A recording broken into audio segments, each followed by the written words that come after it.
ആ പരമാത്മാവിൻ്റെ ദിവ്യരൂപത്തെ ഞാൻ ധ്യാനിക്കുന്നു. ഇനിയിപ്പോൾ പാപങ്ങളൊക്കെ ഇല്ലാതായാൽ, ഞാൻ ഈശ്വരൻ തന്നെയാണെന്ന് ബോധ്യമായാൽ ഈശ്വരനെ ധ്യാനിക്കാം. അതായത് കണ്ണടച്ച് എവിടെയെങ്കിലും പോയി ഇരിക്കുന്നതല്ല ധ്യാനം കേട്ടോ. ചിലർ പറയാറുണ്ട് ഏതെങ്കിലും ഒരു രൂപത്തെ മനസ്സിൽ വെച്ചുകൊണ്ട് ധ്യാനിക്കാൻ. പുറത്തുനിന്നൊന്നും എടുത്ത് അകത്തോട്ട് വയ്ക്കുന്നതല്ല ധ്യാനം, അകത്തുള്ളതിനെ പുറത്തേക്ക് കളയുന്നതാണ് ധ്യാനം.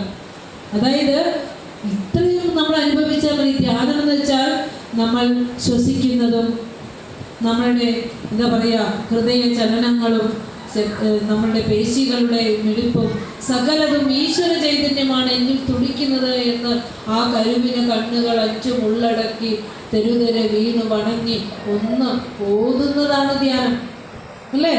കണ്ണടച്ചിരുത്തുകൊണ്ട് വേറെ എന്തെങ്കിലുമൊക്കെ ഓർത്തുകൊണ്ടിരിക്കുന്നതാണോ ധ്യാനം? എന്നെ തന്നെ ഓർക്ക്. ചിലപ്പോൾ പറയാറില്ല, നിന്റെ ശ്വാസത്തെ ശ്രദ്ധിക്കുമെന്ന് പറയാറില്ലേ? ആ ശ്വാസമായി വരുന്നത് ഈശ്വരനായതുകൊണ്ടാണ് വേറെ ഒന്നിലേക്കും ശ്രദ്ധ പോകാതെ മനസ്സിനെ പിടിച്ചു വയ്ക്കുന്നത്, അല്ലേ? അപ്പോൾ എന്നിട്ട് പറയുകയാണ്, ധ്യാനിക്കേണ്ടതായ പരമാത്മാവിൻ്റെ ആ ദിവ്യരൂപത്തെ ഞാൻ ധ്യാനിക്കുന്നു.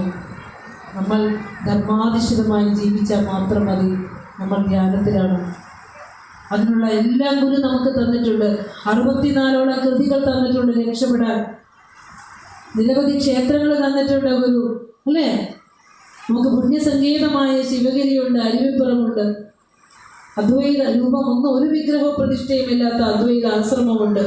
നമുക്ക് മനസ്സമാധാനത്തിനും ശാന്തിക്കും സത്യം തിരയാനും എത്രയോ സങ്കേതങ്ങൾ ഗുരു ഒരുക്കി തന്നിട്ടുണ്ട്. പക്ഷേ നമുക്ക് ഒന്നിനോടും ഒരു എന്താ പറയുക ആത്മാർത്ഥതയില്ല എന്ന് തന്നെ വേണം പറയാൻ. അതുകൊണ്ട് തന്നെയാണ് നമുക്ക് ആത്മീയതയിലേക്ക് വരാനൊക്കെ ഒരു മടി. ഇവിടെ എന്നോട് സംഘാടകൻ എന്നോട് പറഞ്ഞു, കൃതിയൊക്കെ എടുത്തു കഴിഞ്ഞാൽ എല്ലാവരും പറയുന്ന ഇത് തന്നെയാണ്, പക്ഷേ മിക്കവാറും കൃതി എടുക്കാൻ തന്നെ ശ്രദ്ധിക്കാറുള്ളൂ ഞാൻ. കാരണം എന്താണെന്ന് വെച്ചാൽ ഒരു വാക്കെങ്കിലും കേട്ടുപോട്ടെ മനുഷ്യ ജീവിതത്തിൽ, അല്ലേ? അതുകൊണ്ട് ഗുരു പറഞ്ഞു, നമുക്കാരുമില്ലല്ലോ തപ്പി എന്ന് ഗുരു പറയുന്നുണ്ട്. എന്താണെന്ന് വെച്ചാൽ ഗുരുവിനെ ആരാധന ചെയ്യാനും പുഷ്പാഞ്ജലി അർപ്പിക്കാനും ഗുരുവിനെ പാദസേവ ചെയ്യാനൊക്കെ നിരവധി പേരുണ്ട്. പക്ഷേ ഗുരുവിൻ്റെ വാണികൾ ഉള്ളിലേക്കാക്കാൻ ആരുമില്ലാത്തത് കൊണ്ടാണ് അങ്ങനെ പറഞ്ഞത്, അല്ലേ? അപ്പം ഞാൻ ഓർക്കുകയാണ്, ഭഗവാൻ തന്ന ആ പുണ്യമായ അനുഗ്രഹങ്ങളൊക്കെ ഗുരുവിനോട് നമ്മൾ അടുക്കുമ്പോൾ ഗുരു കാട്ടുന്ന അനുഗ്രഹങ്ങൾ എത്രയെന്നറിയോ? അപ്പോൾ ഇന്ന് ഞാൻ കുളത്തൂർ കോലത്തുകരയിലെ ഉത്സവത്തിൻ്റെ നോട്ടീസ് നമ്മുടെ ശാഖ പ്രസിഡന്റിന് ഇട്ടു കൊടുത്തു. അപ്പോൾ എനിക്ക് രാവിലെ വന്നതാണ്. ഇപ്പം ഞാൻ ഓർക്കുകയാണ്, ഇപ്രാവശ്യം ഞാനില്ല ഉത്സവത്തിന്. അവിടെ 2 ഉത്സവത്തിനും തിരുവാതിര മഹോത്സവത്തിന് ആ നാടിൻ്റെ ഉത്സവമാണ് കോലത്തുകര. നാടിൻ്റെ ഉത്സവം, അതായത് ഗവൺമെൻറ് വരെ സംവിധാനങ്ങൾ ചെയ്തു കൊടുക്കും. വഴികളെല്ലാം തെളിച്ച് ഹൃദയ എല്ലാ വിഭാഗം ജനങ്ങളും എത്തുന്ന, ആയിരക്കണക്കിന് ആളുകൾ എത്തുന്ന അവിടെ 2 മഹോത്സവത്തിന് പ്രഭാഷണം ചെയ്യാൻ പോയിട്ടുണ്ട്. ഒരു ചതയ പ്രഭാഷണത്തിന് പോയിട്ടുണ്ട്. അങ്ങനെ ആൾത്തറയിലൊക്കെ ഇരുന്ന് ആ ഗുരുവിൻ്റെ ചിത്രത്തിന് മുന്നിലൊക്കെ ഇരുന്ന് നിരവധി പ്രാർത്ഥനകളൊക്കെ നടത്താനുള്ള അനുഗ്രഹം ഗുരു തന്നു. അതിനപ്പുറം കോലത്തുകരയിൽ നിന്നും ഗുരു എടുത്തുകൊണ്ടുപോയി ശിവഗിരിയിലേക്ക് കൊണ്ടുപോയ 2 കുട്ടികളുണ്ട്. ഒരു ദിവാകരൻ സാറും ഒരു ഭാർഗവം വൈദ്യരും. ആ ദിവാകരൻ സാറിൻ്റെ വീട്ടിലാണ് അന്ന് ഞാൻ പോയപ്പോൾ എനിക്ക് താമസ സൗകര്യം ഒരുക്കി തന്നത്. ഇതിൽ പലർക്കെ പുണ്യം എന്താ വേണ്ടത് എന്ന് ഓർക്കും, അല്ലേ? അങ്ങനെ ഭഗവാന്റെ അനുഗ്രഹം നമ്മൾ ഈശ്വരനോട് അടുക്കുമ്പോൾ നമ്മളെ ഭഗവാൻ എങ്ങനെയാണ് രക്ഷിക്കുന്നതെന്ന് ഓർത്തു പോയതാണ്. ഇപ്പോൾ എന്നിട്ട് പറയാണ്, അല്ലയോ പരമാത്മാവേ, ഇപ്രകാരം ഇടവിടാതെ എനിക്ക് അങ്ങയെ ധ്യാനിക്കുന്നതിനും അങ്ങയുടെ പരമാനന്ദം ലഭിക്കുന്നതിനും അങ്ങയുടെ അനുഗ്രഹം എന്നിലുണ്ടാകണമേ. ഇവിടെ 2 അലയോ പരമാത്മാവേ എന്ന് വിളിക്കുന്നുണ്ട്, അലയോ ദൈവമേ എന്ന് വിളിക്കുന്നുണ്ട്. നോക്കൂ, അലയോ പരമാത്മാവേ, ഇപ്രകാരം ഇടവിടാതെ എനിക്ക് അങ്ങയെ ധ്യാനിക്കണം. ഇടവിടാതെ എന്ന് പറഞ്ഞേക്ക നിരന്തരമായിട്ട്. അങ്ങനെ പറ്റുമോ? ഇടവിടാതെ ധ്യാനിക്കാൻ പറ്റുമോ? ഇടവിടാതെ നമ്മൾ അനുഭവിക്കുന്നില്ലേ ഈശ്വരനെ? പിന്നെന്താ ധ്യാനിക്കാൻ പറ്റാത്തത്? ഞാൻ ഈശ്വരനെയാണ് അനുഭവിക്കുന്നത് എന്ന് ഓർത്താൽ പോരെ? നമ്മൾ നാരദൻ എന്ന കഥാപാത്രത്തെ കണ്ടിട്ടുണ്ടോ? നാരദന്റെ പ്രത്യേകത എന്താ? നാരായണ നാരായണ നാരായണ എന്ന് പറയില്ലേ? എന്തിനാ എപ്പോഴും നാരായണ എന്ന് പറയണേ? നമ്മളെ കളിയാക്കി ചിരിക്കും, അല്ലേ? ഈ നാരദൻ എന്താ ഇങ്ങനെ പറയുന്നത്? നാമം മറന്ന നാവില്ലാന്ന് കാണിക്കുക. ഒരു നിമിഷം പോലും ഈശ്വര ചിന്തയിലൊന്നേ മനുഷ്യന് ശാശ്വതമേ ഉലകിൽ. അല്ലേ? ഗുരുനാഥൻ തുണ ചെയ്യുക സന്തതം, തിരുനാമങ്ങൾ നാവിന്മേലെപ്പോഴും പിരിയാതെ ഇരിക്കണം നമ്മുടെ നരജന്മം സഫലമാക്കിയിടുവാൻ. അല്ലേ? അപ്പോൾ ഈ നാമജപങ്ങൾ നാവിൽ നിന്ന് മാറാതെ ഇരിക്കണം. അതാണ് ഇടവിടാതെ അങ്ങയെ ധ്യാനിക്കുക എന്ന് പറഞ്ഞാൽ ഞാൻ അനുഭവിക്കുന്നത് പരമാത്മാവിനെ തന്നെയാണെന്ന് അനുഭവിക്കുകയാണ്. രാമായണമൊക്കെ പഠിപ്പിക്കുമ്പോൾ അതിലൊക്കെ ഇങ്ങനെ അതായത് അവശിഷ്ട മുനിയൊക്കെ രാമൻ ആശ്രമത്തിൽ എത്തുമ്പോൾ ഇങ്ങനെ പ്രാർത്ഥിക്കുമ്പോഴൊക്കെ പറയുന്നുണ്ട്, നടക്കുമ്പോഴും ഇരിക്കുമ്പോഴും ഒരിടത്ത് കിടക്കുമ്പോഴും എന്ന് വേണ്ട നാനാ കർമ്മങ്ങൾ അനുഷ്ഠിക്കുമ്പോഴും ചേതസി ഭവദ്രൂപം തോന്നണേ ദയാംബുദേ. എപ്പോഴും എനിക്ക് ആ ഈശ്വര ചിന്ത എന്നിൽ നിന്ന് വിട്ടുമാറല്ലേ. അല്ലേ? ഗുരു അനുകമ്പാദശകത്തിൽ നമ്മളോട് പറഞ്ഞു തന്നില്ലേ? അല്ലേ? മനസ്സിൽ വിഷമങ്ങളൊക്കെ വരുമ്പോൾ ഒരു പ്രാർത്ഥന ഇട്ട് കൊടുക്കുക, ആവശ്യമില്ലാത്ത ചിന്തകൾ കളയുക. അതിനാ ഗുരു പറഞ്ഞത്, ഒരു പീഡ എറുമ്പിനും വരുത്തരുതെന്നുള്ള അനുകമ്പയും സദാ കരുണാകര നൽകുള്ളിൽ നിൻ തിരുമീ വിട്ടകളാത ചിന്തയും. അല്ലേ? കരച്ചിൽ വരുന്നു. അല്ലേ? ഭഗവാനെ, നിന്റെ ചിന്ത എന്നിൽ നിന്ന് വിട്ടുപോയാൽ ഒരുപക്ഷെ ഞാൻ ഈ ദുഃഖക്കടലിലേക്ക് പതിച്ചു പോകും. അതുകൊണ്ട് ആ ചിന്ത എൻ്റെ നാവിലുണ്ടാവണേ എന്നൊരു പ്രാർത്ഥനയാണ്. ഇടവിടാതെ എനിക്ക് അങ്ങയെ ധ്യാനിക്കുന്നതിനും അങ്ങയുടെ പരമാനന്ദം ലഭിക്കുന്നതിനും. ഈശ്വരൻ്റെ ഗുണം എന്താണെന്ന് വെച്ചാൽ ആനന്ദമാണ്. നമ്മളൊക്കെ ആനന്ദ സ്വരൂപരാണെന്നേ. ആനന്ദം മറന്നുപോയി എന്നർത്ഥം. മറഞ്ഞിരിക്കുക ആനന്ദം. ആ മറ നീക്കിയാൽ ആനന്ദം തെളിഞ്ഞു വരും. നമുക്കൊക്കെ ആനന്ദിക്കണ എന്ത് വേണം? ഭൗതിക സുഖഭോഗ വസ്തുക്കൾ വേണം. അല്ലേ? TV കാണണം, സിനിമ കാണണം, നല്ല വസ്ത്രം ധരിക്കണം, നല്ല യാത്രകൾ പോകണം, എത്രയോ സുഖഭോഗ വസ്തുക്കളുണ്ട്. ഇതാണ് നമ്മെ ആനന്ദിപ്പിക്കുന്നതെന്ന് കരുതിയാണ് നാം ജീവിക്കുന്നത്. ഇതല്ലോ. നല്ല ആഹാരം കഴിക്കുമ്പോൾ നിന്റെ മനസ്സൊന്ന് അടങ്ങിയപ്പോൾ നിന്റെ ആത്മസ്വരൂപം തെളിഞ്ഞപ്പോഴാണ് ആനന്ദം അനുഭവിച്ചത്. ആ യാത്രയിൽ എവിടെ നിന്ന് ആനന്ദം ഇരിക്കുന്നത്? ഒരു കാറ് വാങ്ങിച്ച കാറിൽ എവിടെ ആനന്ദം ഇരിക്കുന്നത്? നിന്റെ ഉള്ളിലുള്ള ആനന്ദം ഇരിക്കുന്നത് നിന്നിലാണ്. അതാ തെളിഞ്ഞത്. അല്ലേ? ആനന്ദം നമ്മുടെ ഉള്ളിലാണ്. ഒരു വീട് വെച്ചു, എത്ര ഭംഗി! ആ വീടിന് കല്ലിനും കട്ടയ്ക്കും ഒക്കെ മനസ്സുണ്ടോ? ആനന്ദിക്കാൻ പറ്റുന്നുണ്ടോ? നമ്മുടെ ഉള്ളിലല്ലേ ആനന്ദിച്ചേ. ആത്മസ്വരൂപം മനസ്സടങ്ങിയപ്പോൾ ആത്മസ്വരൂപത്തിന് സുഖം പുറത്തു വന്നതാ. അത് ഉള്ളിലേ ഇരിക്കുന്നത്. അങ്ങനൊന്ന് ചിന്തിച്ചുറപ്പിക്കേ. അപ്പോൾ നാം പരമാത്മാവാണെങ്കിൽ നമ്മളിൽ ഇരിക്കുന്ന ദുഃഖാണോ? ആനന്ദം തന്നെ. ഈ ദുഃഖം മാറ്റാൻ പുറത്ത് എവിടെയെങ്കിലും പോകണമെന്നുണ്ടോ? മോസ്കിൽ പോകണമെന്നുണ്ടോ? പള്ളി പോകണമെന്നുണ്ടോ? ഈ ദുഃഖം ആരാ മാറ്റിത്തരണേ? നമ്മൾ ഇരിക്കുന്ന ശക്തി തന്നെ മതിയല്ലോ. അപ്പോൾ ഗുരു ഭക്തി ദർശനത്തിൽ പറയാ, ഭക്തിരാത്മാനുസന്ധാനം ആത്മാ ആനന്ദഘന. അപ്പോ അതായത് ശരിക്കും പറഞ്ഞാൽ ഭക്തി ദർശനം മാത്രം എടുത്തു വെച്ചിട്ടൊരു ക്ലാസ് കൊടുക്കണം കേട്ടോ. കാരണം ഇന്ന് ഈ കഴിഞ്ഞ കുറച്ച് കാലങ്ങൾക്ക് മുമ്പ്, ഒരു 2-3 മാസം മുമ്പ് നമ്മൾ കണ്ടു, ഒരു പൂജാരിണിയുടെ അടുത്ത് പോയിട്ട് ഭൗതിക സുഖഭോഗങ്ങൾക്ക് വേണ്ടിയിട്ട് പോയിട്ട് ഒരു വീട്ടിലെ ഒരാളെ കൊന്നു, ജയിൽശിക്ഷ അനുഭവിച്ചു വന്നു, ബാക്കി 3 പേരെ കൊന്നു. പിന്നെ ഒരിടത്ത് നമ്മൾ കണ്ടു കുഞ്ഞു കൊച്ചിനെ കിണറ്റിലെറിയിച്ച് കൊല്ലുന്നു. ഭൗതിക സുഖഭോഗം കിട്ടാനത്രേ. എത്ര ഇരുട്ടിൽ നിന്ന് ഇരുട്ടിലേക്കാണ് നടക്കുന്നതെന്ന് ആലോചിച്ച് നോക്കൂ. ഈ കൽപ്പകവൃക്ഷക്കരി ഉള്ളിലിരുന്ന് പ്രകാശിച്ചിട്ട് അതിനെ അറിയാതെ ഏതോ ഒരു പൂജാരിണിയുടെ വാക്ക് കേട്ട് ഒരു പിഞ്ചു കുഞ്ഞിനെ കൊണ്ട് കിണറ്റിലെറിഞ്ഞ് കൊല്ലുക, ഗൃഹനാഥനെ കൊന്ന് വീടിൻ്റെ അകത്ത് കുഴിച്ചിടുക. ഇതൊക്കെ ഭക്തിയെ വികലമാക്കുന്ന കാലഘട്ടത്തിൽ ഇത്തരത്തിലുള്ള കൃതികളുടെ വിചാരങ്ങൾക്കൊക്കെ ഒത്തിരി പ്രാധാന്യമുണ്ട്. ഒരു നമ്മളിലെ ആത്മീയതയെ പ്രോജ്വലിപ്പിക്കുന്ന ആ ഒരു വാക്കുകളാണ് ഗുരു നമുക്ക് തന്നിരിക്കുന്നത്. ഇനിയെങ്കിലും ദയവ് ചെയ്ത് അജ്ഞാന കലുഷിതമായി ഓടല്ലേ. ഈ ഓട്ടത്തിൻ്റെ സ്പീഡ് കുറച്ചിട്ട് ഒന്ന് ശാന്തമാകുക, ശാന്തമായി ഈശ്വര അന്വേഷണം നടത്തുക. നമ്മളിൽ തന്നെ എല്ലാം ഇരിപ്പുണ്ട്. അതൊന്ന് തെളിയിച്ചെടുത്താൽ മാത്രം മതി.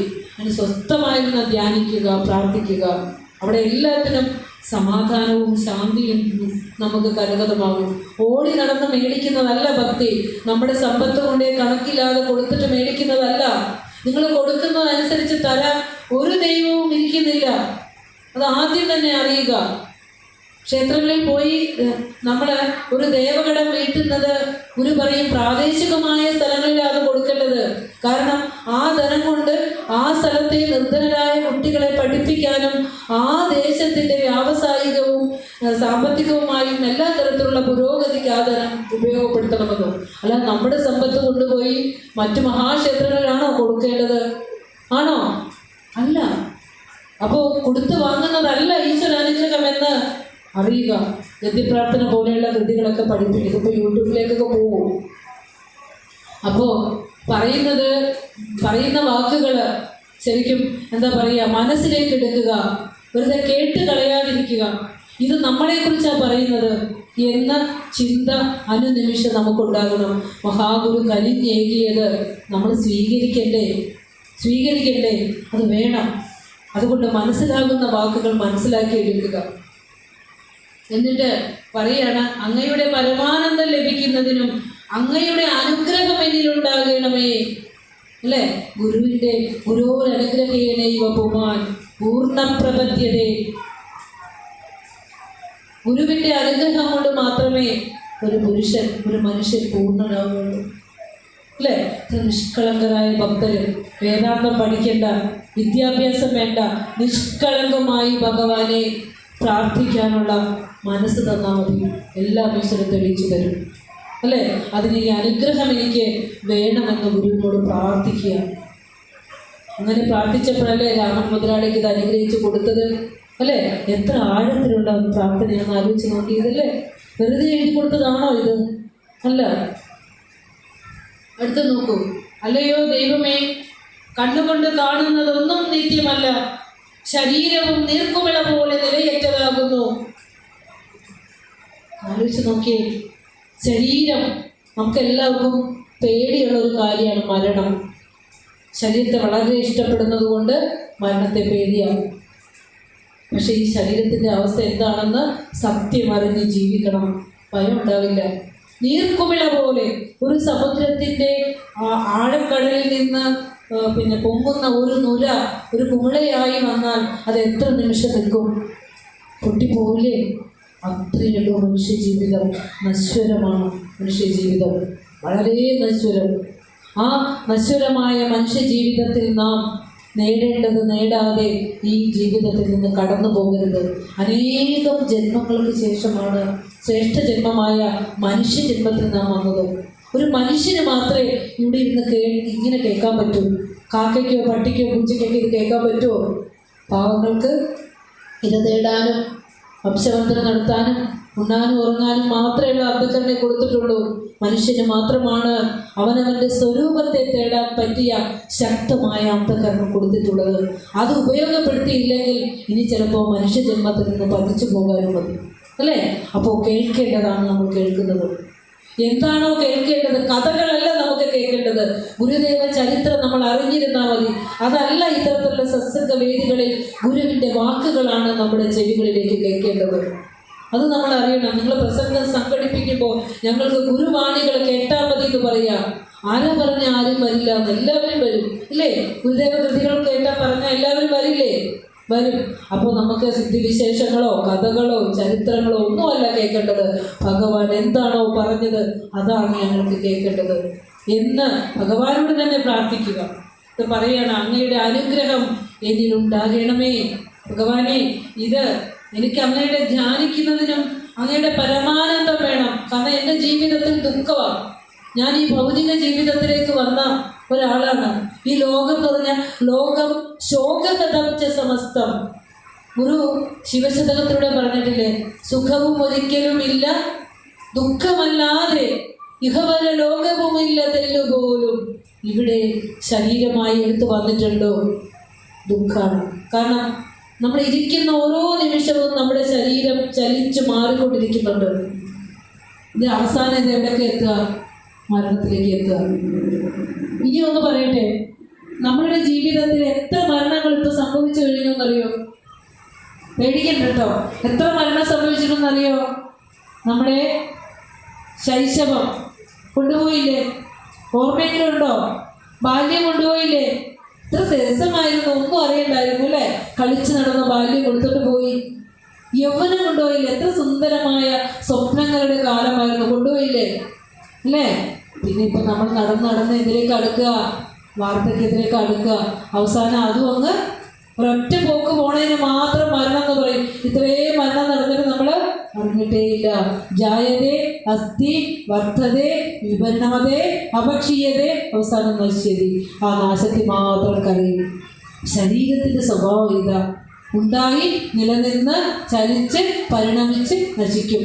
ശരീരം എന്ന വാക്കിൻ്റെ അർത്ഥം തന്നെ മരണം എന്നാണ്. പേടിക്കണ്ട കേട്ടോ, ശരീരം പോകുള്ളൂ. ആ സൂക്ഷ്മ ശരീരത്തെ നമുക്ക് ഈശ്വരങ്കിൽ അർപ്പിക്കണം.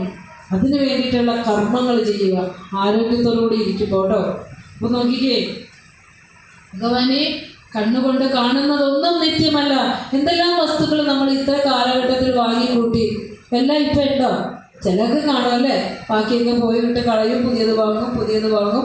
നമ്മുടെ ശരീരവും മെയിൻ്റെനൻസ് നടത്തിക്കൊണ്ടിരിക്കുക. എത്രയോ മരുന്നുകൾ കഴിക്കുന്നുണ്ട്, മുടിയൊക്കെ കറുപ്പിക്കുന്നുണ്ട്, പല്ലൊക്കെ വെപ്പിക്കുന്നുണ്ട്, ദേഹം ചുളുങ്ങുന്നതിന് ട്രീറ്റ്മെൻ്റ് ഒക്കെ നടത്തുന്നുണ്ട് അല്ലേ? ഇതിനെ ഇങ്ങനെ മോൾഡ് ചെയ്ത് കൊണ്ടുപോവുക. എത്രയൊക്കെ നമ്മൾ കൊണ്ടുപോയാലും അത് അവസാനം അതിൻ്റെ സ്വഭാവം കാണിക്കുക തന്നെ ചെയ്യും. സംശയമൊന്നുമില്ല അല്ലേ? അപ്പോൾ ശരീരവും, അതായത് ഒരു സമുദ്രത്തിൽ നിന്ന് വന്ന ഒരു നീർക്കുമിള പോലെയാണ് നമ്മുടെ ശരീരം എന്നാണ് ഗുരു പറഞ്ഞത്. നീർക്കുമിള പോലെ നിലയറ്റതാകുന്നു എന്ന് പറഞ്ഞാൽ എന്താ? സ്ഥിതിയില്ലാത്തതാണ്, നശിക്കുന്നതാണ്. അത് പറഞ്ഞാൽ നമുക്ക് ഇഷ്ടപ്പെടില്ല അല്ലേ? നമ്മുടെ ശരീരത്തെ ഗുരുവിൻ്റെ കൃതിയിൽ പറഞ്ഞേക്കണേ എന്തെന്നാ? അനുകമ്പാദശത്തിൽ എന്താ പറഞ്ഞേക്കണേ? അരുളില്ലയതെങ്കിലസ്ഥിതോൽ സിരനാറുന്നൊരുടമ്പുതാനവൻ അല്ലേ? ആത്മജ്ഞാനം ഇല്ലാത്തവനെ, ഞാൻ ആത്മാവാണെന്ന് അറിയാത്തവൻ്റെ ശരീരം നാറുന്ന വെറും നളിക മാത്രമാണെന്ന്. ഇച്ചിരിയൊക്കെ തോന്നുന്നുണ്ടോ ഞാൻ എന്നിൽ ആത്മചൈതന്യം ഉണ്ടെന്ന്? ഇത്തിരി തോന്നുന്നുണ്ടോ? ഞാൻ പത്മാക്ഷി മാത്രമല്ല, ഞാൻ ആ പരമ്പരയിലൂടെയാണെന്ന് തോന്നുന്നുണ്ടോ? കുറച്ചൊക്കെ അല്ലേ? ഈ കൃതി ഞാൻ പ്രാർത്ഥിക്കുമ്പോൾ ഭഗവാനോട് തന്നെ പ്രാർത്ഥിക്കുക, ഭഗവാനെ എൻ്റെ സ്വരൂപത്തെ എനിക്ക് തെളിച്ചു തരണേ എന്ന് പ്രാർത്ഥിക്കുക. അടുത്ത് നോക്കാം. അടുത്തത്, എല്ലാം സ്വപ്നതുല്യമെന്നല്ലാതെ ഒന്നും പറയുവാനില്ല. വളരെ മനോഹരമായ ഒരു വാചകമാണ്, നമുക്ക് ചിന്തിക്കാനിട്ട് തന്നേക്കുക. എല്ലാ സ്വപ്നതുല്യമെന്നല്ലാതെ, ഇപ്പം പറഞ്ഞ പോലെ ബാല്യ ശൈശവ യൗവന കൗമാരങ്ങളൊക്കെ എടുത്തിട്ട് പോയപ്പോൾ അതിലേക്കൊക്കെ നമ്മൾ സ്വപ്നം കാണുമല്ലോ, ഒരു സ്വപ്നം അല്ലേ? അതുപോലെ നമ്മുടെ ജീവിതവും സ്വപ്നം. നമ്മൾ ഉറക്കത്തിൽ സ്വപ്നം കണ്ടില്ലേ? ഉറക്കത്തിൽ സ്വപ്നം കണ്ടപ്പോൾ എഴുന്നേറ്റപ്പോൾ നമ്മൾ എന്ത് പറഞ്ഞു? അത് സ്വപ്നമല്ലേ എന്ന്. ഇപ്പൊ ഗുരു പറയാണ്, ഉറക്കത്തിൽ കണ്ട സ്വപ്നം പോലെ തന്നെയാണ് ജാഗ്രത അവസ്ഥയിൽ നമ്മൾ ഉണർന്നിരിക്കുന്ന അവസ്ഥയിലെ ജീവിതവും ഉറക്കത്തിലെ സ്വപ്നം പോലെ തള്ളിക്കളഞ്ഞേക്കാൻ. 3 അവസ്ഥകളിൽ ജാഗ്രത, സ്വപ്നം, സുഷുപ്തിയിലെ സ്വപ്നത്തിലെ അവസ്ഥയും സുഷുപ്തിയിലെ അവസ്ഥയും തള്ളിക്കളയുമെങ്കിൽ ഈ ജാഗ്രതനെ മാത്രം എന്തിനെ പിടിച്ചോണ്ട് കിടക്കണേ? ആലോചിച്ച് നോക്കിയേ, നല്ല ചോദ്യമല്ലേ?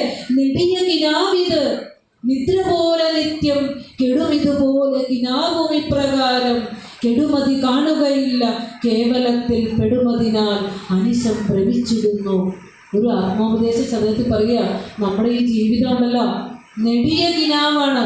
ഉറക്കത്തിൽ 2 മണിക്കൂർ സ്വപ്നം കണ്ടെങ്കിൽ ഇത് 60 വയസ്സിലെ 65 വയസ്സോ 70 വയസ്സോ 80 വയസ്സ് വരെയൊക്കെയുള്ള ഒരു സ്വപ്നം മാത്രമാണ്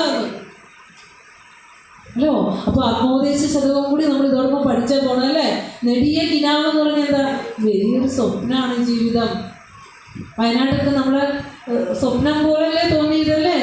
ആ നാട്ടുകാർക്ക് തന്നെ തോന്നിയിട്ടുണ്ടാവും, ഇവിടെ ഒരു ഗ്രാമം ഉണ്ടായിരുന്നു, ഇവിടെ കുറേ ജനങ്ങളുണ്ടായിരുന്നു, അതുപോലെ നാമും മറയും അല്ലേ? അപ്പോൾ അതും എല്ലാം സ്വപ്നമെന്നല്ല, സ്വപ്നതുല്യമെന്നല്ലാതെ ഒന്നും പറയുവാനില്ല. ഒന്നിലും എല്ലാം നിത്യമെന്ന് കരുതി പിടിക്കണ്ട, അനിത്യം തന്നെയാണ്. നമ്മൾ ചേർത്ത് വെച്ചിരിക്കുന്ന മക്കളും നമ്മളെ തനിച്ചാക്കി പറന്നു പോകുമല്ലേ ജോലിക്കെന്നൊക്കെ പറഞ്ഞ്. അവസാനം ഏകമായിരിക്കുമ്പോൾ ഈ വാക്കുകളൊക്കെ നമുക്ക് ആശ്വാസമായി കൂടെ ഉണ്ടാവുള്ളൂ അല്ലേ? അത് ഓർക്കണം. വയസ്സാകുമ്പോൾ കിടന്ന് കരയാതെ 5-6 നാമങ്ങളൊക്കെ പഠിച്ചു വയ്ക്കേ, അത് ചൊല്ലി നമുക്ക് ഈശ്വരനിലേക്ക് പോകാം, അല്ലേ അമ്മേ? അല്ലാതെ അവരെ ഞാൻ നോക്കി ഇവരെ ഞാൻ നോക്കി എന്നൊന്നും കണക്ക് പറയണ്ട. ഉത്തരവാദിത്തങ്ങളൊക്കെ തീർത്തു കൊടുത്തിട്ട് സ്വസ്ഥവും ശാന്തവുമാകുക, അതാണ് ചെയ്യേണ്ടതുള്ളൂ. അല്ലാതെ അവരെന്നെ നോക്കണമെന്ന് പറഞ്ഞ് കാത്തിരിക്കണ്ട. നിന്നെ നോക്കാൻ അവരെക്കാൾ ശ്രേഷ്ഠനായ ഒരാളുണ്ട്. ആരാ? സാക്ഷാൽ ജഗദീശ്വരൻ തന്നെ. നിന്റെ കാര്യത്തിൽ അവനോളം ശ്രദ്ധ മറ്റാർക്കും ഉണ്ടാവില്ല. ആ ഉറപ്പ് നമുക്ക് വേണം. അടുത്ത പറയാണ്, നാം ശരീരമല്ല അറിവാകുന്നു. നമ്മൾ പറയാറില്ല എപ്പോഴും, ഗുരുദേവന്റെ ഗദ്യപ്രാർത്ഥനയിൽ ഏറ്റവും കൂടുതൽ അർത്ഥാന്തരത്താൽ വ്യാഖ്യാനിച്ചിരിക്കുന്ന ഒരു വാചകമാണിത്. ഗുരു പറഞ്ഞിട്ടില്ലേ നാം ശരീരമല്ല അറിവാകുന്നു എന്ന് എല്ലാവരും പറയാറുണ്ടല്ലേ? അപ്പോൾ ഗുരു അങ്ങനെയാണോ പറഞ്ഞത്? നാം ശരീരമല്ല എന്ന് വെച്ചാൽ ഗുരു ശരീരമല്ല അറിവാകുന്നു എന്നാണോ ഗുരു പറഞ്ഞത്? ഒന്ന് കേട്ടവരൊന്നും പറഞ്ഞേ? അല്ലല്ലോ. എന്താ പറഞ്ഞ ഗുരു?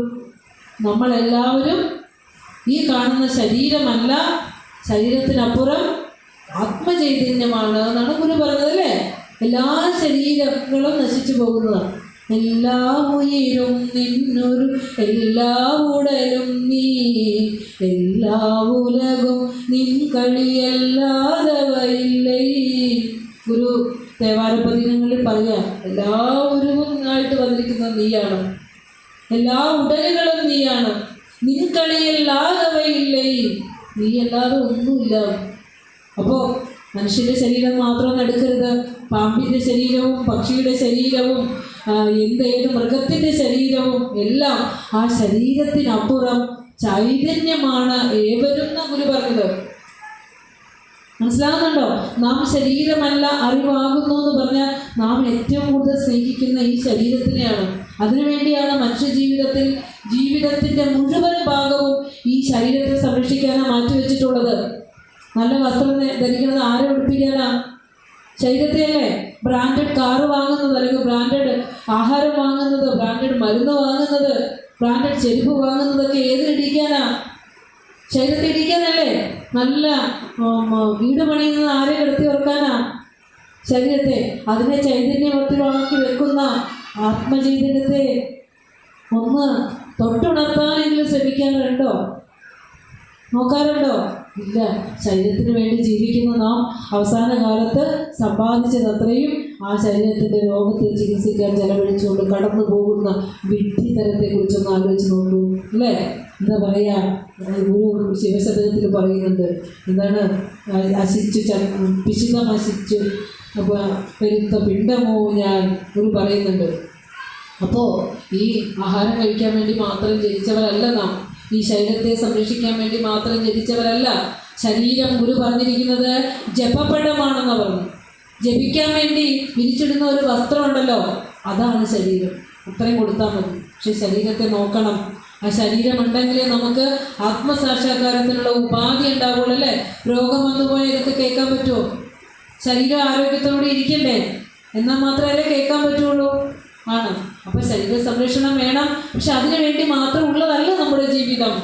ആത്മീയമായ ഉയർച്ചയിലേക്ക് വരേണ്ടതുണ്ട്. ഇവിടെ പറയാണ്, നാം ശരീരമല്ല അറിവാകുന്നു എന്ന് പറഞ്ഞാൽ നാം ഓരോരുത്തരും ശരീരത്തിനപ്പുറം ആത്മചൈതന്യമാണ് എന്നറിയണം.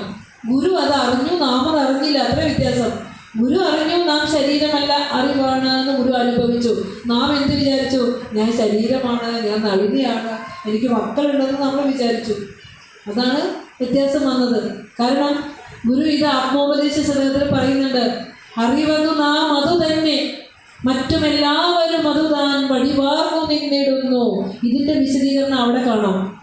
അറിവതു നാം അതു തന്നെ, നാം അറിവ് തന്നെ, മറ്റുമെല്ലാവരും, മറ്റീ പ്രപഞ്ചത്തിലെ സകലതും ഈ അറിവ് തന്നെ രൂപം പ്രാപിച്ച് വന്നതാണ്. നാമവും രൂപം എടുത്ത് വന്നതാണ് പറയുന്നുണ്ട്, അല്ലേ?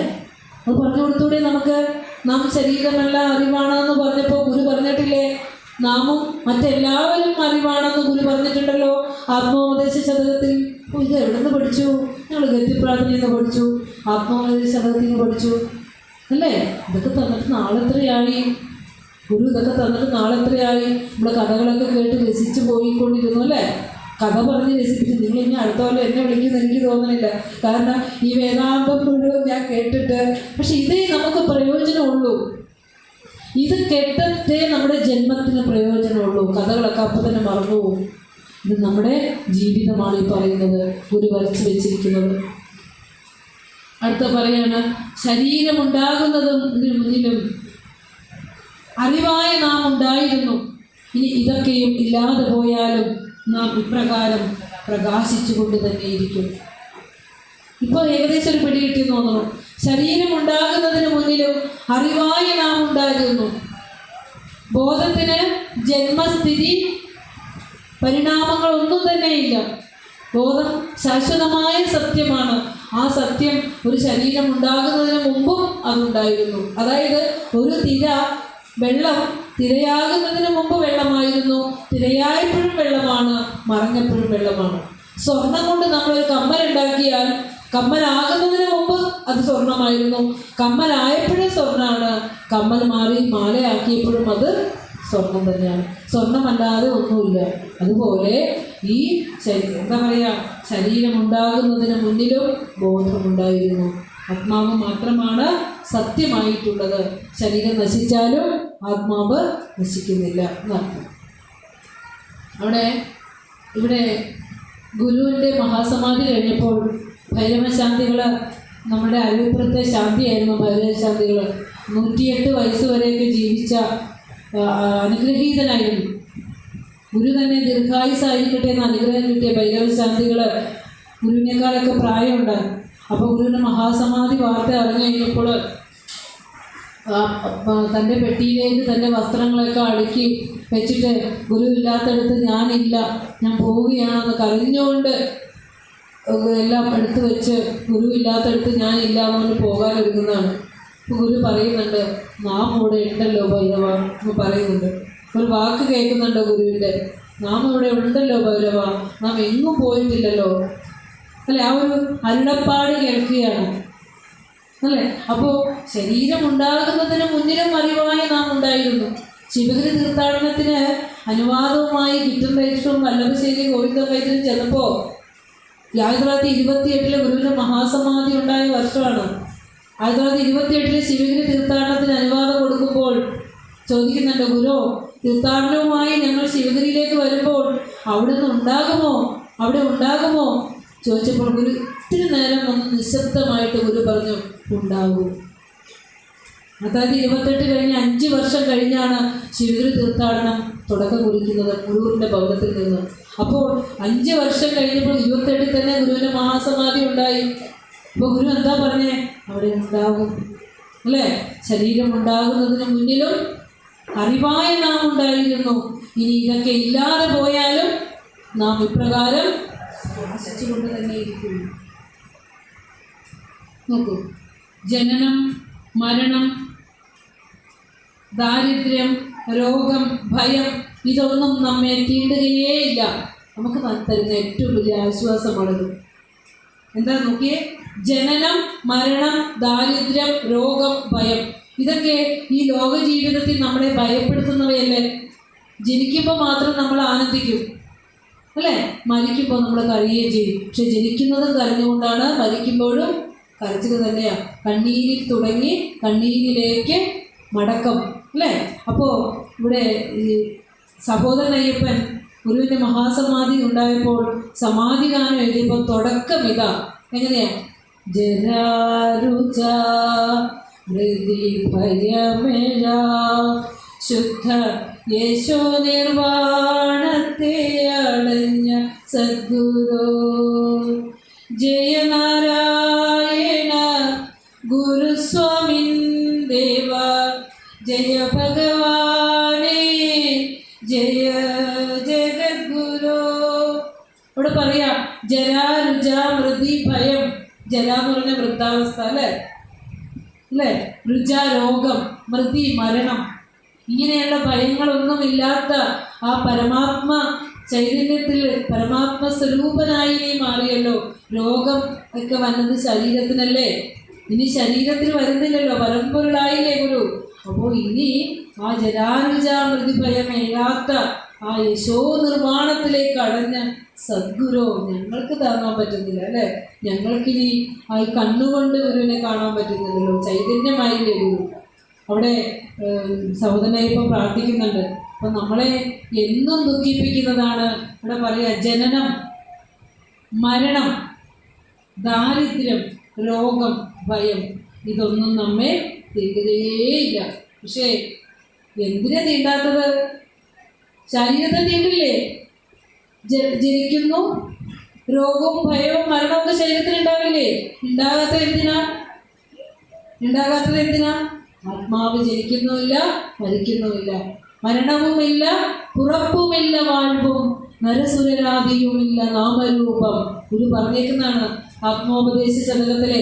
മരണവും പുറപ്പും വാഴ്വും സൃഷ്ടിയും സ്ഥിതിയും നാശവും ഒന്നും ആത്മാവിനില്ല. ഒന്ന് മാറി ഒന്ന് പരിണമിക്കുന്നതാണേ. ശരീരം മാറിയിട്ട് പഞ്ചഭൂതങ്ങളിലേക്ക് പോവും, അത് തിരിച്ച് പഞ്ചഭൂതങ്ങളായി മറ്റൊന്നായിട്ട് തിരിച്ചു വരും. ഇത്രയേ ഉള്ളൂ. കത്തിച്ച് കളയാനുള്ള വിറകാണ് ശരി നമ്മൾ ഓരോരുത്തരും ഇരിക്കുന്ന ശരീരം, വിറകുകളാണ്.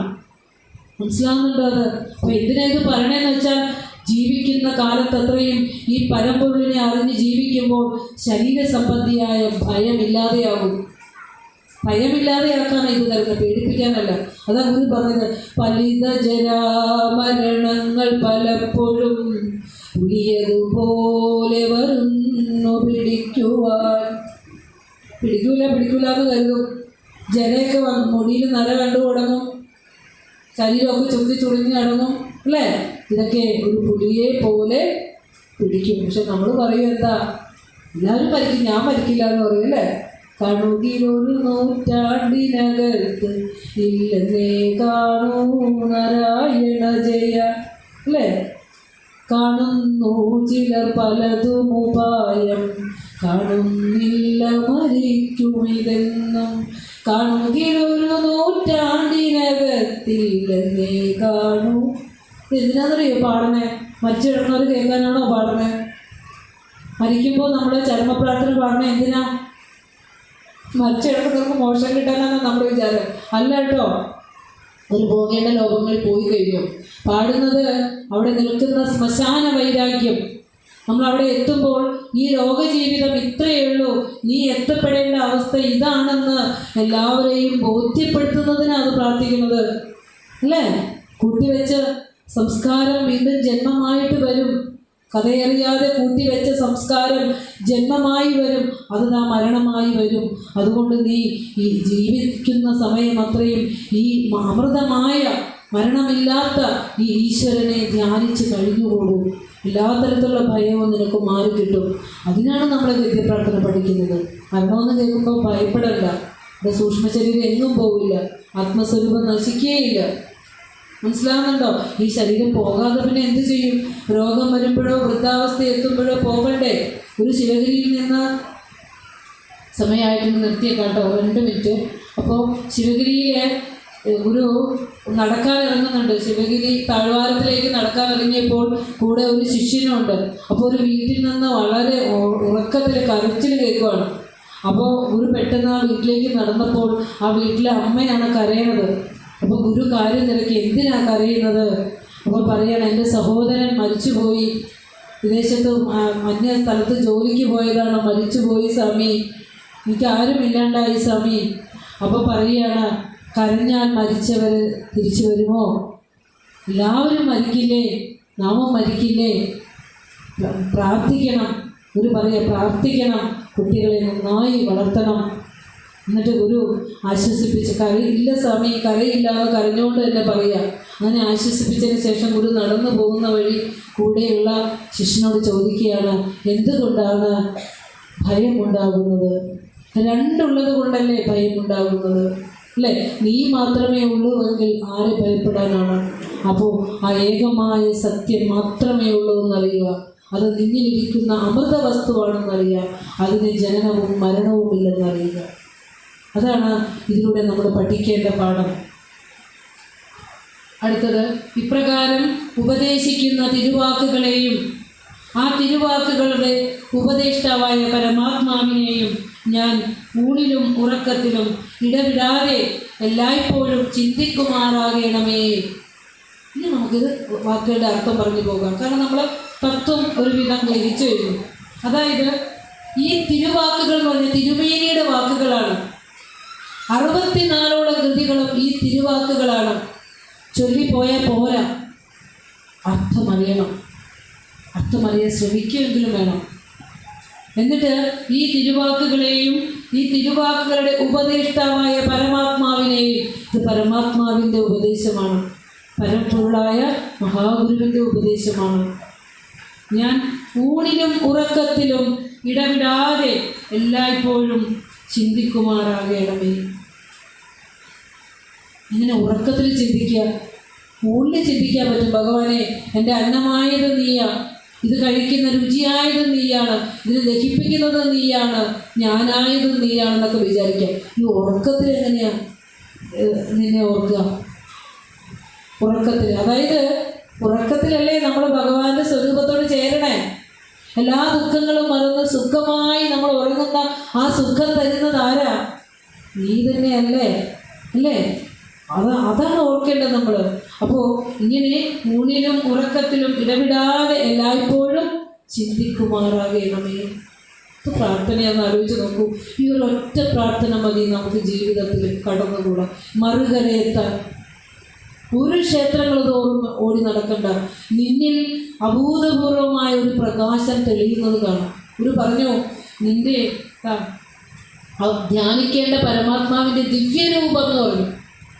ആ ദിവ്യരൂപം ജ്യോതിസാണ്, പ്രകാശമായിട്ട് നിന്നിൽ തെളിയുന്നുണ്ട്. അതിനെ ജപധ്യാന പ്രാർത്ഥനകളിലൂടെ പ്രോജ്വലിപ്പിക്കുക. എന്നിട്ട് നിന്റെ ആത്മീയതയെ നീ തെളിയിക്കുക. കരയണ്ട, കരച്ചിൽ മാറ്റി കരുത്തനാവുക, നിവർന്നു നിൽക്കുക. കാരണം ആരെയും ഭയന്ന് ജീവിക്കേണ്ട ആവശ്യമുണ്ടോ? നമുക്ക് ഭയക്കേണ്ട ഒരാളേ ഉള്ളൂ. അതാരാ? പൊന്നു തമ്പുരാൻ, അല്ലേ? ആ തമ്പുരാനാണ് നമ്മളെ നടത്തുന്നത് എന്ന് മറന്നു നടന്നാൽ നമ്മൾ ഭയപ്പെടേണ്ടി വരും. ഇല്ലാത്തിടത്തോളം കാലം, നമ്മളിൽ നിന്ന് രക്ഷിക്കുന്നിടത്തോളം കാലം നമ്മൾ ആരെയും ഭയപ്പെടേണ്ട. ഭയമില്ലാതെ നിർഭയരായി അഭയാവസ്ഥയിൽ എത്തിക്കുന്നതിന് വേണ്ടിയിട്ടാണ് ഈ കൃതികൾ അത്രയും. അടുത്തത്, നീ എൻ്റെ സകല പാപങ്ങളെയും കവർന്നെടുത്തുകൊണ്ട് എനിക്ക് നിൻ്റെ പരമാനന്ദം നൽകണമേ. അവസാനം ഒരു പ്രാർത്ഥനയാണ്. പ്രാർത്ഥന എന്ന് പേരിട്ട ഗുരുവിൻ്റെ ഏക കൃതിയാണ് ഗദ്യപ്രാർത്ഥന, അല്ലേ? വേറെ ഏതെങ്കിലും പ്രാർത്ഥന എന്ന് പേരിട്ട കൃതിയുണ്ടോ?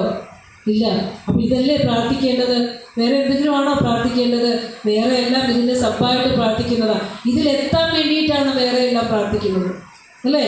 അപ്പോൾ പറയുക, നീ എൻ്റെ സകല പാപങ്ങളെയും, അതായത് വാസന വരാതിരിക്കാൻ ഒരു കാര്യം ചെയ്താൽ മതി.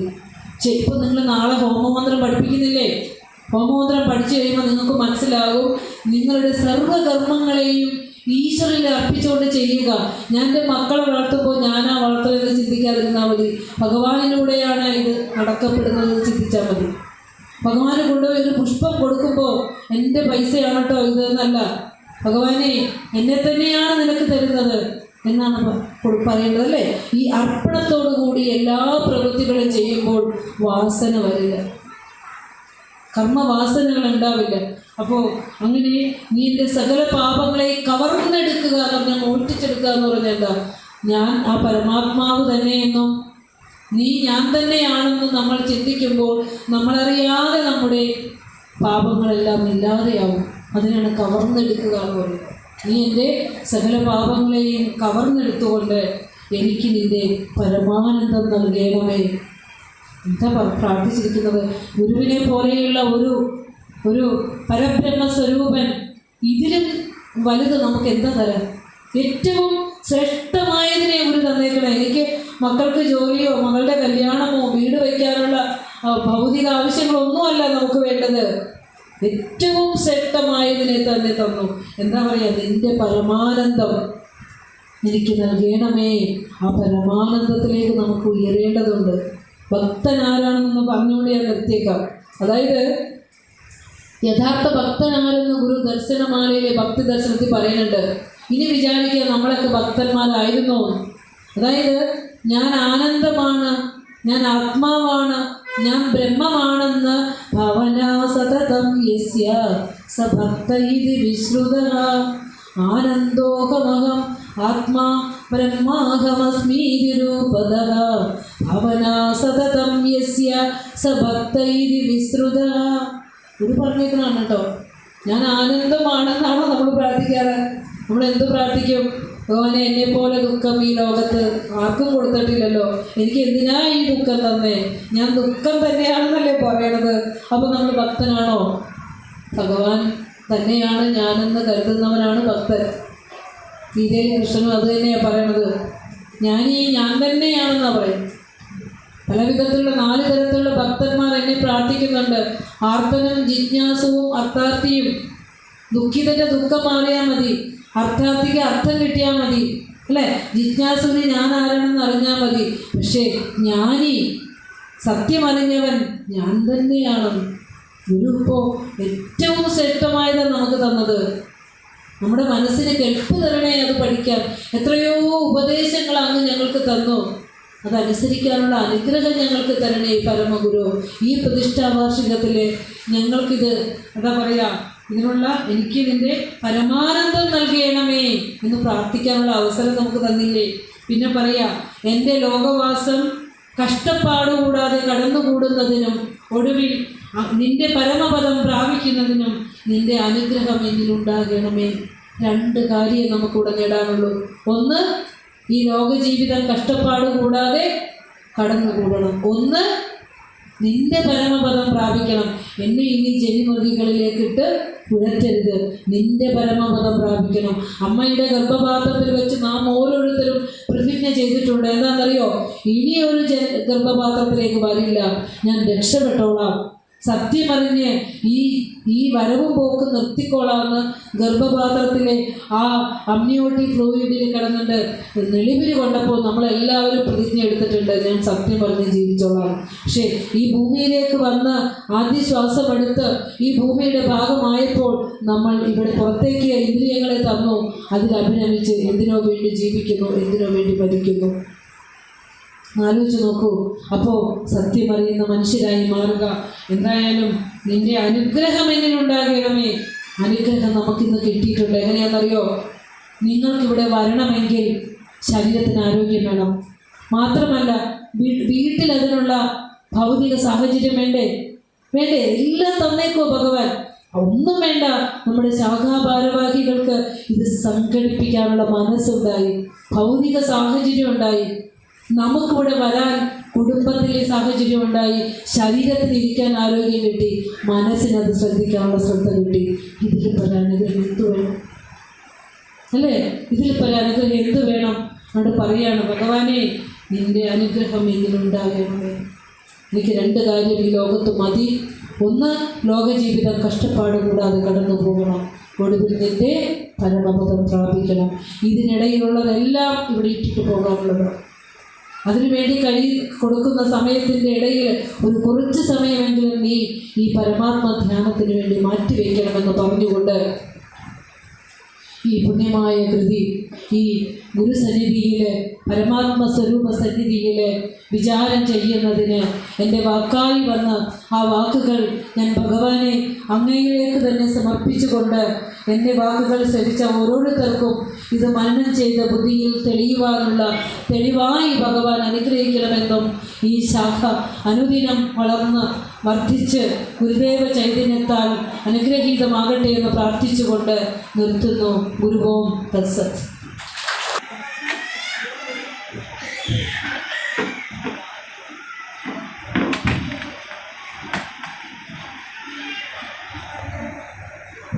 മഹോത്സവത്തിൻ്റെ 2ാം ദിവസം നല്ല ഒരു പഠന ക്ലാസ് ആസ്പദമാക്കി ഗുരുവിൻ്റെ ഒട്ടേറെ കൃതികളാൽ നമ്മളെ സഞ്ചരിപ്പിക്കുകയും ചെയ്ത ഗുരുദേവ പാദ സ്പർശനങ്ങളാൽ അനുഗ്രഹീതമായ പൂത്തോട്ട എന്ന ആ പ്രദേശത്ത് നിന്ന് ഇങ്ങോട്ടേക്ക് നമ്മളുടെ ക്ഷണപ്രകാരം ഇവിടെ എത്തിച്ചേർന്ന എത്രയും സ്നേഹം നിറഞ്ഞ പ്രഭാഷക ശ്രീമതി